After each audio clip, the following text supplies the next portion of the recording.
সমূহ আমাৰ কোকৰাঝাৰবাসী বটা ৰাইজলৈ আপোনালোকে বহু আশা কৰি আছিল যে আজি আমাৰ হাইকোৰ্টৰ কেছটো ভাল হ'ব আৰু আমি নমিনেশ্যন দিব পাৰিম। কিন্তু দুৰ্ভাগ্য যে আজি কেছৰ ৰায়দান আমাৰ বিপক্ষে গৈছে।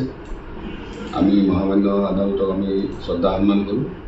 এই সম্পৰ্কত আমাৰ কোনো অভিযোগ নাই, কাৰণ যিহেতু চৰকাৰী পক্ষই ষড়যন্ত্ৰমূলক আমাৰ এইবিলাক কৰিছে, গতিকে তেনেকুৱা ক্ষেত্ৰত সকলোৰে এটা আশা আছিল যে হয়তো এনেকুৱা ধৰণৰ হ'ব পাৰে। এতিয়া যিয়ে নহওক, অহা 29 তাৰিখে আমি নমিনেশ্যন দিম। আমাৰ যিখিনি শুভাকাংক্ষী সমৰ্থক বা স্পেচিয়েলি আমাৰ যিসকল কৰ্মী আছে তেখেতসকলক আমি আমন্ত্ৰণ জনাইছোঁ।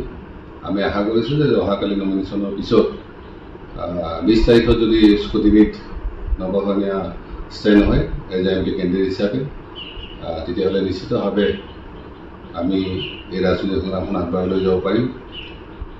গতিকে তাৰ কাৰণে অলৰেডি আমি হাইকোৰ্টত আকৌ এপ'জ কৰা হৈছে। ৰাইজে নিশ্চিন্ত থাকক, আপোনালোকে আমাৰ প্ৰতি যিখিনি আস্থা ভৰসা বিশ্বাস ৰাখিছে সেইখিনি অটুট থাকক। আমি যিকোনো বিপদ বা যিকোনো এনেকুৱা ধৰণৰ পৰিস্থিতিৰ কাৰণে আমি ৰেডি আছোঁ। আৰু আপোনালোকে আমাক যিখিনি ছাপৰ্ট বা যিখিনি সহায় সহযোগিতা কৰিছে তাৰ কাৰণে মই আটাইলৈ কৃতজ্ঞতা হওঁ। ধন্যবাদ।